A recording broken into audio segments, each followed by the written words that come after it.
ഐതിഹ്യമാലയുടെ ഒരു ഭാഗം കൂടെ തീരുകയാണ്. തീരുമ്പോൾ ആനക്കഥയാണല്ലോ. ആറന്മുള വലിയ ബാലകൃഷ്ണൻ എന്ന ആനയുടെ കഥയാണ്. അതുകൊണ്ട് തന്നെ വളരെ വലിയൊരു കഥയാണ്. ഞാനത് ആവുന്നത്ര ചുരുക്കി പറയാം, കുറേ അധികം ഡീറ്റെയിൽസ് ഒഴിവാക്കിക്കൊണ്ട്. ഈ വലിയ ബാലകൃഷ്ണൻ എന്ന ആന ഇവിടെയാണ്, നമ്മുടെ തിരുവനന്തപുരത്താണ്. തിരുവിതാംകൂർ മഹാരാജാവിൻ്റെ ആനയാണ്. പക്ഷെ വലിയ ബാലകൃഷ്ണൻ ആകുന്നത് പിന്നീടാണ്. തിരുവിതാംകൂർ മഹാരാജാവിൻ്റെ അവിടെ തിരുവനന്തപുരത്ത് മുറജപം എന്നൊരു ചടങ്ങുണ്ടല്ലോ. ഒരുപാട് നമ്പൂതിരിമാർ വരും. അതിൻ്റെ ഡീറ്റെയിൽസ് വേറെ. മുറജപത്തിന് സദ്യയുണ്ട് നമ്പൂതിരിമാർ. അപ്പോൾ അതിൽ ഒരു വടക്കൻ നമ്പൂതിരിയുണ്ട്. ഇയാൾ വളരെ വിശേഷപ്പെട്ട വിഭവങ്ങളുടെ പേരുകൾ ഒക്കെ അവിടെ ഇരുന്ന് പറയും. ഇതുകൂടെ ഉണ്ടെങ്കിൽ കൊള്ളാമായിരുന്നു, അതുകൂടെ ഉണ്ടെങ്കിൽ കൊള്ളാമായിരുന്നു, ഇങ്ങനെയൊക്കെ പറയും. അപ്പോൾ ഇയാൾ ഒരു ഭക്ഷണപ്രിയനാണ്, ഭക്ഷണ വിദഗ്ധനാണ്. അതായത് ഏത് ഭരണിയിൽ, ഏത് നാട്ടിലെ ഏത് ഭരണിയിൽ നിന്നുള്ള ഉപ്പുമാങ്ങയാണ് ഇത് എന്ന് വരെ അയാൾ പറയും. അങ്ങനെ അയാൾ പറഞ്ഞു, ഇതുകൊണ്ട് പാണ്ടനാട്ടിലെ കോടൻ ഭരണിയിലെ ഉപ്പുമാങ്ങ, അതിൻ്റെ സ്വാദൊന്ന് പ്രത്യേകമാണ്. അപ്പോൾ മഹാരാജാവ് അത് വരുത്തിക്കും. അപ്പോൾ വരുത്തി അത് ആ ഉപ്പുമാങ്ങ കൊണ്ടുള്ള വിഭവം വിളമ്പുമ്പോൾ അത് വേവിച്ച് കഴിഞ്ഞതും കൂടെയാണ്. എന്നാൽ പോലും ഈ നമ്പൂതിരി പറയും, കോടനും വന്നു ചേർന്നു എന്ന് പറയും. അത്രയ്ക്ക് ഈ ടീ ടേസ്റ്റർ എന്നൊക്കെ പറയുമല്ലോ, ചായയുടെ ടേസ്റ്റ് അറിയുന്ന ആൾക്കാർ. നമ്മൾ ചായ എന്ന് പറഞ്ഞ് എന്ത് വെള്ളം കലക്കത്തുന്നാലും കുടിക്കുന്ന ആൾക്കാരാണ് ഞാനൊക്കെ. ഇതൊന്നും തിരിച്ചറിയാൻ വയ്യ. പക്ഷേ ഇങ്ങനെ ടേസ്റ്റ് അറിയാവുന്നവരുണ്ട്, ഇന്ന സ്ഥലത്ത് ഇന്ന സാധനം. ഇങ്ങനെ ഈ നമ്പൂതിരി ഒരിക്കൽ പറഞ്ഞു, എരിശ്ശേരി എന്ന് പറഞ്ഞാൽ അത് ആറന്മുള ക്ഷേത്രത്തിലെ എരിശ്ശേരിയാണ് എരിശ്ശേരി. അല്ലാതെ ഇവിടെ ഈ തിരുവനന്തപുരത്തുകാർക്ക് ഇവർക്കൊന്നും ആകുന്നുണ്ട്. അത് ആറന്മുളക്കാർ തന്നെ ഉണ്ടാക്കണം, അതാണ് അതിൻ്റെ ഒരു സ്വാദ് എന്ന് തട്ടിവിട്ടു. മഹാരാജാവ് പറഞ്ഞു, എന്നാൽ പിന്നെ ആറന്മുള എരിശ്ശേരി. കാരണം അദ്ദേഹത്തിൻ്റെ മുറജപ സദ്യയ്ക്ക് ഒരു കുറവും ഉണ്ടാകാൻ പാടില്ല, അതാണ് അദ്ദേഹത്തിൻ്റെ വാശി. ആറന്മുളയ്ക്ക് ആളെ വിട്ടു. അവിടുത്തെ എരിശ്ശേരി ഇവിടെ വന്ന് ഉണ്ടാക്കണം, എന്നിട്ട് വിളമ്പണം. ഇതാണ്. അവിടെ പോയി കഴിഞ്ഞപ്പോൾ അവിടെ ഇവരുടെ നേതാവ് ഒരു കുറുപ്പാണ്. ഈ ദേഹണ്ണം പരിപാടി അവിടുത്തെ സ്ഥലത്തെ പ്രധാന ദിവ്യൻ കുറുപ്പ്. കുറുപ്പിനെ കണ്ട് വിവരം പറഞ്ഞു. അപ്പോൾ കുറുപ്പ് ഉടനെ ഇവരെയൊക്കെ വിളിച്ചു വരുത്തി പറഞ്ഞു, അതേ, നമുക്കൊന്ന് തിരുവനന്തപുരം വരെ പോകണം. ഇങ്ങനെയാണ് മഹാരാജാവിൻ്റെ അവിടെ എരിശ്ശേരി ഉണ്ടാക്കാനാണ്. ഇവർ പറഞ്ഞു, എൻ്റെ ദൈവമേ, എന്താ ഈ പറയുന്നത്? അവിടെയൊക്കെ പോയി മഹാരാജാവിൻ്റെ മുമ്പിലൊക്കെ എരിശ്ശേരി ഉണ്ടാക്കി എങ്ങാനും വല്ല സ്വാദുകേടും സംഭവിച്ചു കഴിഞ്ഞാൽ തലപോകും. മാത്രമല്ല വലിയ നാണക്കേടാകും ആറന്മുളക്കാർക്ക്. ഞങ്ങളെ ഒരു കാര്യം, ഞങ്ങൾ അങ്ങനെ പാചകക്കാരൊന്നുമല്ല. ഇവിടെ നമ്മുടെ ആറന്മുളയിലെ തന്നെ ആൾക്കാരാണ്. ഞങ്ങളൊരു എരിശ്ശേരിയൊക്കെ ഉണ്ടാക്കും, അതെങ്ങനെ ഇരുന്ന് കഴിഞ്ഞാലും നമ്മളൊക്കെ തന്നെയാണ്, നമ്മൾ കഴിക്കും. ഇതല്ലാതെ ഇതിനെന്താ ഇത്ര വലിയ കാര്യം? അങ്ങനെയൊന്നുമല്ല, ഇത് കൽപ്പനയാണ്, വെറുതെ ഓപ്ഷനൊന്നുമില്ല, പോയേ പറ്റുള്ളൂ. അങ്ങനെ അപ്പോൾ ഇവർ എന്ത് ചെയ്യും? നിങ്ങളൊരു കാര്യം ചെയ്യും, ആറന്മുളയപ്പനോട് പറ, നമുക്ക് നാണക്കേടുണ്ടാവാതെ തിരിച്ചു വരാൻ ഇടയാക്കി തരണം എന്ന് ആറന്മുളയപ്പനോട് പറ, ബാക്കി പുള്ളി നോക്കിക്കോളും, നമുക്കെന്താ. ശരി, അങ്ങനെ പോയി. അവിടെ പോയി എരിശ്ശേരി ഉണ്ടാക്കി. അപ്പോൾ ഈ നമ്പൂതിരി എരിശ്ശേരി വിളമ്പി ടേസ്റ്റ് ചെയ്ത് കഴിഞ്ഞാൽ പറഞ്ഞു, ആറന്മുള എരിശ്ശേരി ഇവിടെയും വന്നു എന്ന് പറഞ്ഞു. നമ്പൂതിരിയുടെ സാമർഥ്യം അങ്ങനെ ഒരു ടേസ്റ്ററാണ്, അതാണ്. പുള്ളി സർട്ടിഫൈ ചെയ്ത് കഴിഞ്ഞാൽ കഴിഞ്ഞു, ദാറ്റ് ഈസ് ബെസ്റ്റ്. ഓക്കെ ആയി, സന്തോഷം, മഹാരാജാവിന് സന്തോഷം. പുള്ളി ഒരുപാട് അന്നത്തെ കാശും കൊടുത്തു. പിന്നെ മറ്റേ വീരശൃംഖല, പട്ട്, തേങ്ങ, മാങ്ങ അതൊക്കെ കൊടുത്ത് സന്തോഷമൊക്കെ ആയി. അപ്പോൾ എന്നാൽ ഞങ്ങൾ ഇറങ്ങട്ടെ. ഇറങ്ങുന്നതിന് മുമ്പ് ഒരു കാര്യമുണ്ട് തിരുമേനി. എന്താ കാര്യം? ഞങ്ങൾക്ക് വേറൊരു ആവശ്യം കൂടെയുണ്ട്. കാശും പണമൊക്കെ ഇത്രയൊക്കെ മതി, ധാരാളം. പക്ഷേ ഞങ്ങൾക്ക് വേറൊരു ആവശ്യമുണ്ട്. അതെന്താ? ഞങ്ങളിങ്ങോട്ട് വരുമ്പോഴേ നാണക്കേടില്ലാതെ തിരിച്ച് ആറന്മുള വരാൻ ഇടയാക്കണം. അങ്ങനെ ചെയ്താൽ ഒരാനയെ നടക്കിരുത്താമെന്ന് ഞങ്ങൾ ആറന്മുള ഭഗവാനോട് പറഞ്ഞുപോയി. മൂപ്പർക്ക് കൊടുത്ത വാക്കാണ്. ഇപ്പോൾ ഈ ആനയെ എവിടെ നിന്ന് കൊണ്ടുവന്ന് നടക്കിരുത്തുമെന്ന് ഞങ്ങൾക്കറിയാം. അതുകൊണ്ട് തിരുമനസ്സിൽ നിന്ന് ദയവുണ്ടായിട്ട് ഒരു ആനയെ ഞങ്ങൾക്ക് തരണം. ഇവിടെ ആലയിൽ ഇഷ്ടം പോലെ ആന നിൽക്കുന്നത് ഞങ്ങൾ കണ്ടു. ഇത്രയേ ഉള്ളൂ. അപ്പോൾ ആ ആളെ വിളിച്ചു, ഇവരെ ആ ആലയിൽ കൊണ്ടുപോകും, എന്നിട്ട് ഏതാനയാണോ ഇവർക്ക് വേണ്ടത് ഒരാനയെ കൊടുത്തു വിടുക. അപ്പോൾ കുറുപ്പും കൂട്ടരും ഒക്കെ ആയിട്ട് ആലയിൽ ഇങ്ങനെ പോയി ഓരോ ആനയൊക്കെ നോക്കി. ഗംഭീരനാനകളാണ്. ഒരാന ചെറുപ്പമാണ്, പക്ഷേ ക്ഷീണിച്ച് ആവേശനായിട്ട് ഒന്നിനും കൊള്ളില്ല, അതിങ്ങനെ നിൽക്കുന്നു, ഉറക്കം തൂങ്ങി. ഇതിൻ്റെ അടുത്ത് എത്തിക്കഴിഞ്ഞപ്പോൾ ഈ ആറന്മുളക്കാരുടെ കൂട്ടത്തിൽ ഒരുത്തിന് തുള്ളൽ വന്നു. ഈ ആന മതി എന്നൊക്കെ പറഞ്ഞു. അപ്പോൾ തോന്നി ഇത് ആറന്മുളയപ്പൻ ആവേശിച്ചിരിക്കുകയാണ്, ഇയാളെ പിടിച്ചാൽ കിട്ടണില്ല. അപ്പോൾ ഈ ആന തന്നെ മതിയും തീരുമാനം. പക്ഷേ കൂടെയുള്ളൊരു പറഞ്ഞു, അതേ എല്ലും തോലുമായിട്ട് ചാകാറായി നിൽക്കുക, എന്തോ അസുഖമുള്ളതാണ്, അത് നീ മിണ്ടാതിരിക്കുക, ആറന്മുളയപ്പന് ഇത് മതി എന്ന് പറഞ്ഞാൽ ഇത് മതി. അപ്പോൾ ആറന്മുളയപ്പനാണല്ലോ ഈ തുള്ളിക്കൊണ്ട് പറയുന്നത്, അല്ലാതെ ഈ ഭ്രാന്താണ്. ശരി എന്നൊക്കെ പറഞ്ഞു. ആ ആന മതി. അപ്പോൾ തിരുവിതാംകൂർ മഹാരാജാവ് പറഞ്ഞു, ആ ആനയെ നിങ്ങൾ ചോദിച്ച് തരാമെന്ന് ഞാൻ പറഞ്ഞിട്ടുണ്ട്, നിങ്ങൾ ചോദിച്ച് ഈ ആനയായിപ്പോയല്ലോ, ഇത് കണ്ടില്ലേ ഇതിൻ്റെ കോലം. അപ്പോൾ ഇവർ പറഞ്ഞു, അങ്ങനെയൊന്നും അല്ല, ഇതിനെ ശുശ്രൂഷിച്ച് കഴിഞ്ഞാൽ ഇത് യങ്ങാണ് ആന, ഉള്ളിത്തിങ് നേരെ ആരും നോക്കുന്നില്ല, അതിന് ഭക്ഷണം സംഗതിയൊക്കെ കൃത്യമായിട്ട് കൊടുക്കണ്ടേ, അതുകൊണ്ട് അങ്ങനെ ആയിപ്പോയതാണ്, അതൊന്നും സാരമില്ല, ഞങ്ങളത് ശരിയായിക്കോളാം എന്നൊക്കെ പറഞ്ഞിട്ട് ഇവർ ആറന്മുളയപ്പൻ്റെ കസ്റ്റഡിയിലല്ലേ, നമുക്ക് ശരിയാക്കാം. അങ്ങനെ ആറന്മുളയിൽ കൊണ്ടുവന്നു. അപ്പോൾ ആറന്മുളയിൽ ഓൾറെഡി 2 ആനയുണ്ട്. ഒരു ബാലകൃഷ്ണൻ, വേറൊന്ന് കുട്ടിക്കൃഷ്ണൻ. ബാലകൃഷ്ണനും കുട്ടിക്കൃഷ്ണനും അടുത്ത ആന വന്നിരിക്കുന്നു, അതിനെന്ത് പേരിടും? ഇപ്പോൾ ബാലകൃഷ്ണൻ എന്ന് തന്നെ മതി പേര്, വലിയ ബാലകൃഷ്ണൻ എന്നിടാം. കാരണം ഇവനാണ് വലിപ്പം കൂടുതൽ, ക്ഷീണിച്ചെന്നേ ഉള്ളൂ, പക്ഷെ വലിപ്പം കൂടുതലാണ്. അപ്പോൾ ശരി, അങ്ങനെ വലിയ ബാലകൃഷ്ണൻ, വെറും ബാലകൃഷ്ണൻ, പിന്നെ കുട്ടിക്കൃഷ്ണൻ, ഈ 3 ആനകൾ ആറന്മുളയിൽ. ഈ വലിയ ബാലകൃഷ്ണന് ശാപ്പാടൊക്കെ കിട്ടി റെഡിയായി കഴിഞ്ഞപ്പോൾ അസാമാന്യമായ വലിയൊരു ആനയായിട്ട് ഇങ്ങനെ മാറി. എന്നാൽ വളരെ പാവമാണ്. വലിയ ബാലകൃഷ്ണൻ്റെ മുമ്പിൽ ആരെന്തിട്ട് കൊടുത്തു കഴിഞ്ഞാലും ആർക്കും അതെടുത്തുകൊണ്ട് പോകാം. ഒരു പഴക്കൊലയൊക്കെ കിട്ടിക്കഴിഞ്ഞാൽ ആരെങ്കിലും അവിടെ നിൽക്കുന്ന അവരൊന്ന് കൈ നീട്ടി എന്ന് വെച്ചോ, വലിയ ബാലകൃഷ്ണൻ തുമ്പിക്കൈ മാറ്റും, താനെടുത്തോന്ന് പറയും. ഇത്രയ്ക്ക് പാവമായ ഒരു ആന.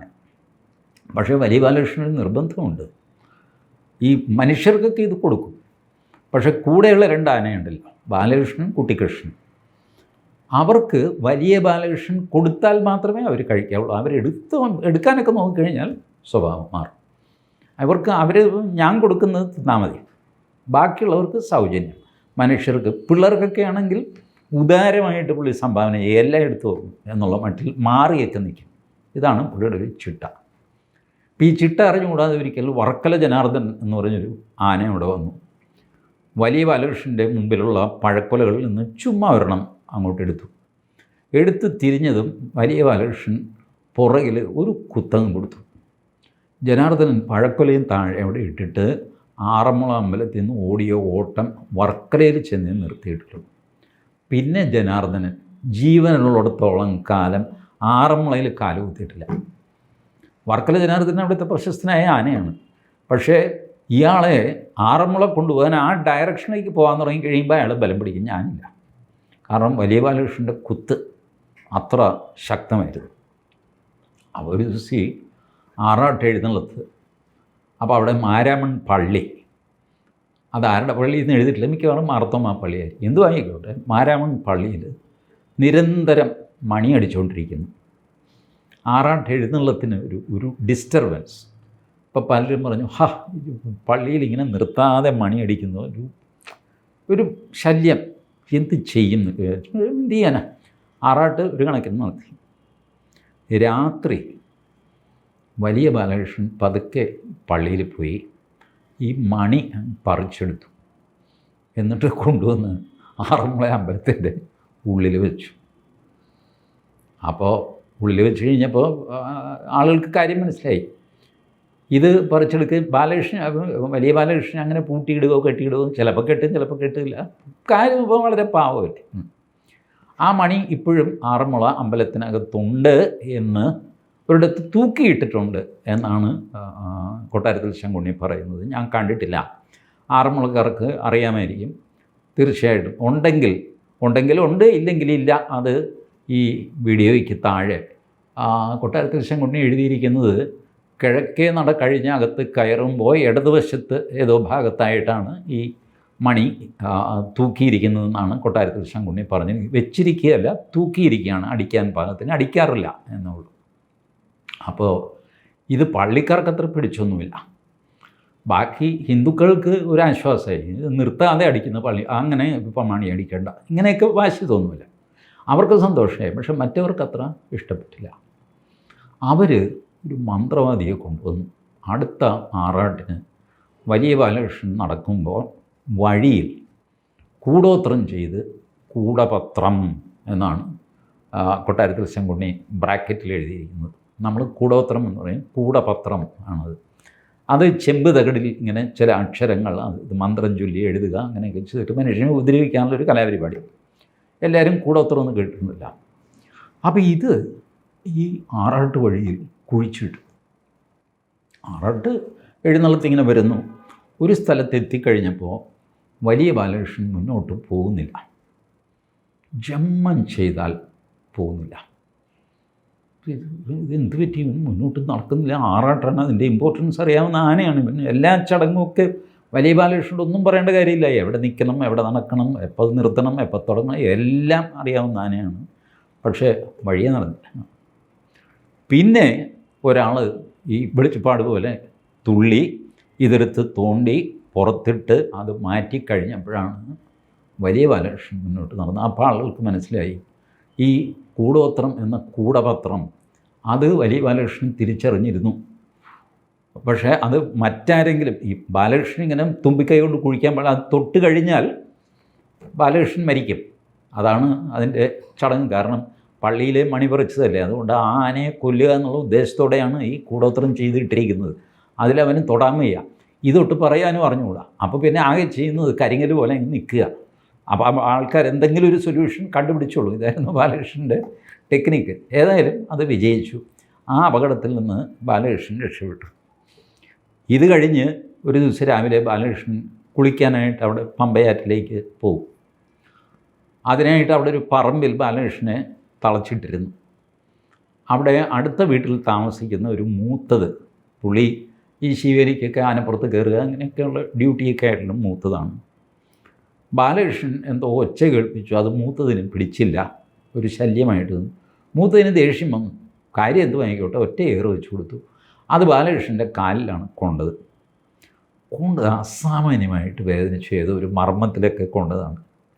അപ്പോൾ ബാലകൃഷ്ണൻ ഈ എറിഞ്ഞ കല്ല് എടുത്തിട്ട് കുളിക്കാൻ പോകുന്ന വഴി മുന്നോട്ട് നടന്നു. അപ്പോൾ എതിരെ നമ്മുടെ കുറുപ്പ് വരുന്നുണ്ട്. കുറുപ്പിൻ്റെ വീട്ടിലേക്കാണ് ബാലകൃഷ്ണൻ്റെ പോക്ക്. അപ്പോൾ കുറുപ്പിനെ വഴിയിൽ കണ്ടപ്പോൾ ബാലകൃഷ്ണൻ നിന്നു. ബാലകൃഷ്ണൻ കല്ല് മുമ്പിൽ വെച്ചു. അപ്പോൾ എന്താ കാര്യം എന്ന് ചോദിച്ചപ്പോൾ ആൾക്കാർ ഓടി വരുന്നുണ്ടല്ലോ പിന്നാലെ. അതിങ്ങനെ സംഭവിച്ച ആ മൂത്തത് എറിഞ്ഞതാണ്. ബാലകൃഷ്ണന് അത് വല്ലാതെ വേദനിച്ചു, വല്ലാതെ കരഞ്ഞു. അപ്പോൾ കുറുപ്പ് നോക്കിയപ്പോൾ കണ്ണിൽ നിന്ന് ഇങ്ങനെ വെള്ളമൊക്കെ വരുന്നുണ്ട്. ദയനീയമായിട്ടുള്ള ഒച്ചയൊക്കെ കേൾപ്പിച്ചു എന്നൊക്കെ പറയുന്നു. വല്ലാതെ മർമ്മത്ത് കൊണ്ടതാണ്. അപ്പോൾ കുറുപ്പ് പറഞ്ഞു, ബാലകൃഷ്ണ നീ ശാന്തനാവും, നീ നിൻ്റെ ഡ്യൂട്ടി നോക്ക്, ഞാനതിന് സമാധാനം ഉണ്ടാക്കാം എന്ന് പറഞ്ഞിട്ട് കുറുപ്പ് നേരെ വന്നിട്ട് ഈ മൂത്തതിനെ കണ്ടിട്ട് പറഞ്ഞു, മൂത്തതേ മിണ്ടാപ്രാണിയാണ്, ഇങ്ങനെ ഉപദ്രവിക്കരുത്. അവൻ എന്ത് ചെയ്തു എന്നാണ് നിങ്ങളിങ്ങനെ ചെയ്തത്, ഒട്ടും ശരിയായില്ല. അപ്പോൾ മൂത്തത് പറഞ്ഞു, അതെ എന്നെ ആരും ഗുണദോഷിക്കണ്ട, ഞാൻ എന്ത് ചെയ്യണമെന്ന് ഞാൻ തീരുമാനിച്ചോളാം, ആനയെ കാണിച്ചൊന്നും എന്നെ പേടിപ്പിക്കരുത്.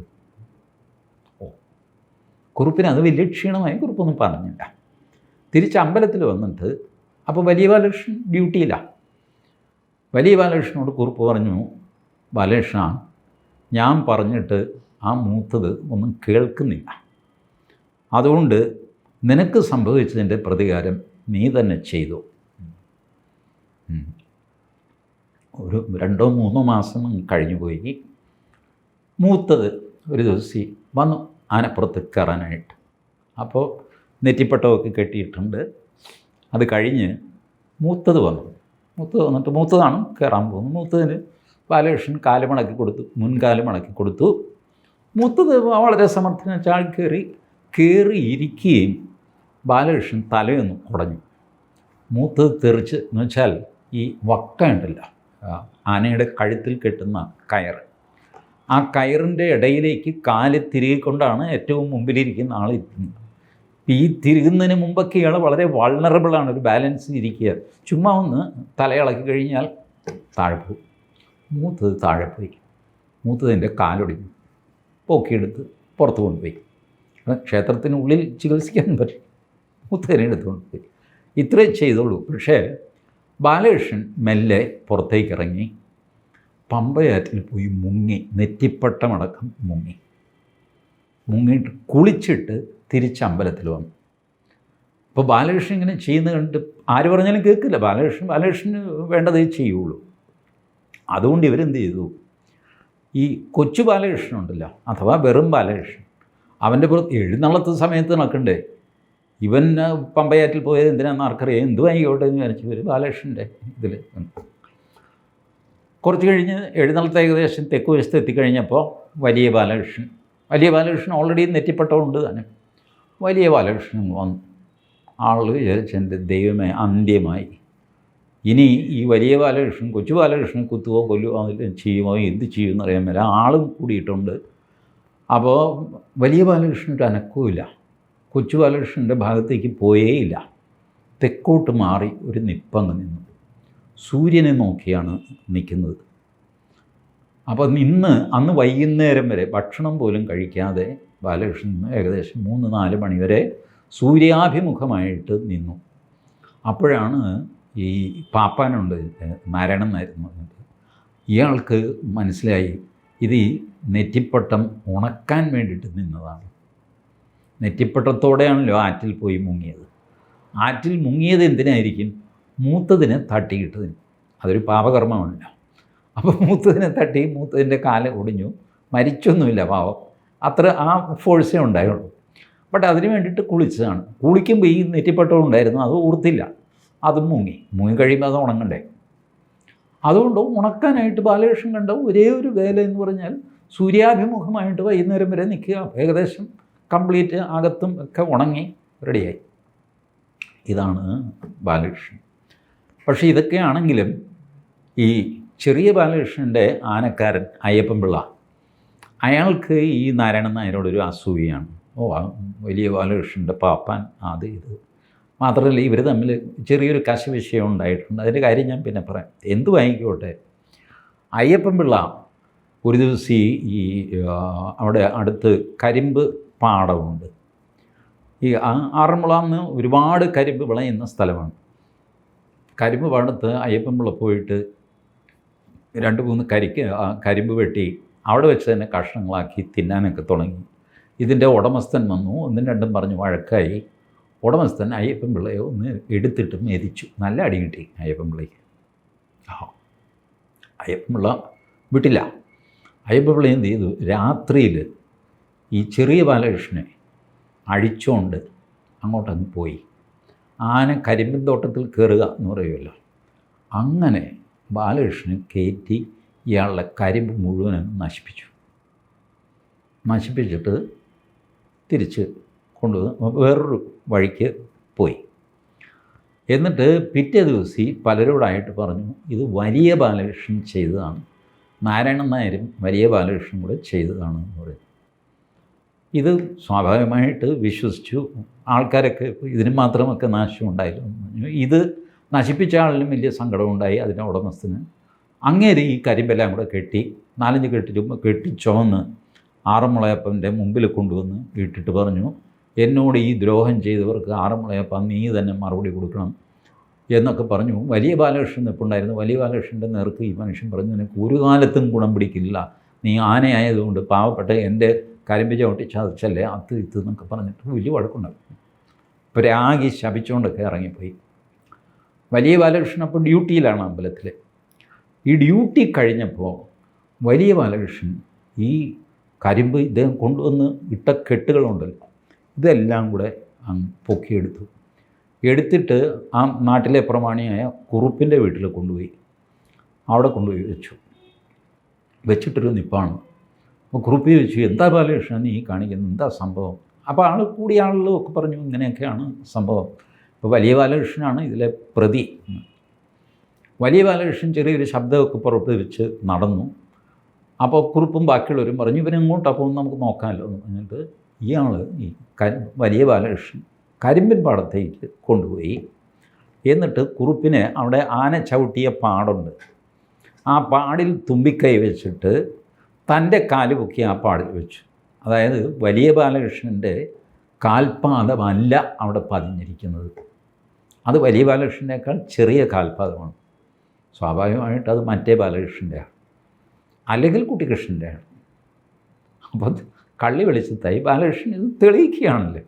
നോക്ക്, ഞാൻ കാല് വെച്ച് കഴിഞ്ഞാൽ ഇത്ര വലുതായിരിക്കും, ഇത് ചെറുതാണ്, എൻ്റേതല്ല, എൻ്റെ കുറ്റമല്ല, ആ മനുഷ്യൻ വെറുതെ എന്നെ ശപിച്ചിട്ട് പോയി. ഇങ്ങനെയൊക്കെയുള്ള പ്രയാസങ്ങളെല്ലാം കമ്മ്യൂണിക്കേറ്റ് ചെയ്യാൻ ബാലകൃഷ്ണൻ ഒരു സാമർഥ്യമുണ്ട്. അതൊക്കെ ചെയ്തു. കുറുപ്പ് പറഞ്ഞു ശരി നീ വിഷമിക്കേണ്ട, ഞാനിതിന് സമാധാനം ഉണ്ടാക്കാമെന്നൊക്കെ പറഞ്ഞ് അയ്യപ്പൻ പിള്ളയെ വിളിച്ചു. എന്താ പ്രശ്നം ചോദിച്ചു. അപ്പോൾ അയ്യപ്പൻ പിള്ള പറഞ്ഞു പണ്ട് ഞാനും നാരായണൻ നായരും തമ്മിലൊരു കണക്ക് തീർക്കാനുണ്ട്, അപ്പോൾ ഇതിലന്ന് ഇയാളെ കൂടെ രണ്ടുപേരെയും കൂടെ കൊടുക്കാം. നാരായണൻ നായർക്കിട്ട് ഒരു പണി, വലിയ ബാലകൃഷ്ണനും ഒരു പണി. അതാണ് ചെയ്തത്. കോശിമാപ്പിള എന്ന് പറഞ്ഞിട്ടൊരു ക്രിസ്ത്യാനിയുടെ തടി പിടിക്കാനായിട്ട് ഞങ്ങൾ രണ്ടുപേരും കൂടെ വലിയ ബാലകൃഷ്ണനും കൂടെ കൊണ്ടുപോയിരുന്നു. കോശിമാപ്പിള തരുന്ന കാശ് നമ്മൾ രണ്ടുപേരും വീതിച്ചെടുക്കുക, ഇതാണ് കണ്ടീഷൻ. പക്ഷേ നാരായണൻ നായർ എനിക്കൊന്നും തന്നില്ല, മുഴുവൻ അയാൾ എടുത്തു. ഞാൻ ചോദിക്കുമ്പോഴൊക്കെ കോശിമാപ്പിള കാശ് തന്നിട്ടില്ല എന്ന് പറയുന്നു. കോശിമാപ്പിള ഒരു പൊതി ഇയാളെ ഏൽപ്പിക്കുന്നത് ഞാൻ കണ്ടതുമാണ്. അപ്പോൾ എനിക്കിത് തരണ്ടേ? അപ്പോൾ നാരായണൻ നായർ പറഞ്ഞു ഞാൻ ഇയാളോട് 10,000 തവണ പറഞ്ഞു. ഒരു തവണ ഇയാൾ വെള്ളമടിച്ച് എന്നെ കത്തിക്ക് കുത്താൻ വരെ വന്നു. അന്ന് വലിയ ബാലകൃഷ്ണനാണ് ഇയാളെ തടഞ്ഞത്, അല്ലെങ്കിൽ എൻ്റെ പ്രാണം പോയെന്ന്. ഇങ്ങനെ പറഞ്ഞാൽ മനസ്സിലാക്കുക. കോശിമാപ്പിള കാശ് ഒരു പൊതിയാണ് എൻ്റെ തന്നത്. ആ പൊതിക്കകത്ത് കാശുണ്ടായിരുന്നില്ല, വെറുതെ ഇങ്ങനെ ഈ കടലാസോ ഏതാണ്ട് വെട്ടിയാണ് വെച്ചിരുന്നത്. അത് കിട്ടിയിട്ടില്ല. എന്തു വാങ്ങിക്കോട്ടെ, കുറുപ്പ് പറഞ്ഞാൽ അതൊക്കെ വിട്, തീർക്കെന്ന് പറഞ്ഞു. അയ്യപ്പൻ പിള്ളയ്ക്ക് ഒരു ശിക്ഷയായിട്ട് ഒരു 12 പേർക്ക് സദ്യ കൊടുക്കാൻ ഏർപ്പാട് ചെയ്തു. ചെറിയ ശിക്ഷ മതി, സത്യം തുറന്ന് പറഞ്ഞല്ലോ എന്നൊക്കെ പറഞ്ഞ് അവസാനിപ്പിച്ചു. അങ്ങനെ പോയി. പിന്നെ അയ്യപ്പൻ പിള്ള ഇയാളുടെ ബാലകൃഷ്ണൻ തന്നെ, മറ്റേ ചെറിയ ബാലകൃഷ്ണൻ തന്നെ അയ്യപ്പൻ പിള്ളയെ കൊമ്പിൽ കോർത്തെടുത്ത് കൊന്നുകളഞ്ഞു. ഇതിൻ്റെയൊക്കെ തുടർച്ചയായിട്ടുള്ള ഈ വഴക്കിൻ്റെ തുടർച്ചയാണത്. ഒക്കെ കഴിഞ്ഞ് അയ്യപ്പൻ പിള്ളയുടെ അടുത്ത പാപ്പാനായിട്ട് പത്മനാഭപിള്ള മകനായിരുന്നു എന്ന് തോന്നുന്നു. പത്മനാഭപിള്ളയായി ഈ വലിയ ബാലകൃഷ്ണൻ്റെ പാപ്പാൻ. പത്മനാഭപിള്ള തടി പിടിക്കാൻ കൊണ്ടുപോയപ്പോൾ തടി വലിക്കുന്ന ചങ്ങല, വേറൊരു ചങ്ങല കൊണ്ട് ബാലകൃഷ്ണൻ്റെ കാല് ഈ തടിയുമായിട്ട് ബന്ധിപ്പിച്ചു. ബാലകൃഷ്ണൻ അത് കാണുന്നുണ്ട്, പക്ഷേ തടി വലിച്ചുകൊണ്ടിരിക്കുന്നതുകൊണ്ട് അത് ചെയ്യാൻ പറ്റുന്നില്ല, അഴിച്ചു കളയാൻ പറ്റുന്നില്ല. ഏതായാലും ഇതുമായിട്ട് പോയി അവിടുത്തെ നദിയിൽ, പമ്പാ നദിയിൽ തന്നെ ഒരു കയത്തിൽ വീണു. കയത്തിൽ വീണ് കഴിഞ്ഞപ്പോൾ തടി കാലിൽ ഇതാണല്ലോ, അതുകൊണ്ട് വലിയ ബാലകൃഷ്ണൻ കയറി വരാൻ പറ്റുന്നില്ല. ഒരു തുമ്പിക്കൈ മാത്രം മുകളിലായിട്ട് അഗാധമായ കയത്തിൽ വലിയ ബാലകൃഷ്ണൻ പെട്ടു. വലിയ ചതിയായിപ്പോയി. അങ്ങനെ ചതിച്ച ആ ആളിനെ ഒരു കാട്ടിൽ നിന്ന് ഒരു കാട്ടുപോത്ത് വന്നിട്ട് അവിടെ വെച്ച് തന്നെ വെട്ടി കൊലപ്പെടുത്തുകയും ചെയ്തു. പക്ഷേ ബാലകൃഷ്ണന് കരയ്ക്ക് കയറാൻ സാധിച്ചില്ല. അങ്ങനെ മെല്ലെ മെല്ലെ വെള്ളത്തിൽ മുങ്ങി മരിക്കുകയായിരുന്നു വലിയ ബാലകൃഷ്ണൻ. അതാണ് ആറന്മുള വലിയ ബാലകൃഷ്ണൻ്റെ കഥ. ഈ കഥയ്ക്ക് ഞാനീ പറഞ്ഞതിൻ്റെ ഒരു 3 ഇരട്ടി നീളമുണ്ട് കേട്ടോ ഇനിയും. ഏതായാലും ഇവിടെ വെച്ച് ഞാൻ നിർത്തുന്നു. ഒരു വീഡിയോ ഒരു പരിധിക്കവഞ്ഞ് കൊണ്ടുപോകുന്നത് ശരിയല്ലല്ലോ. Thank you.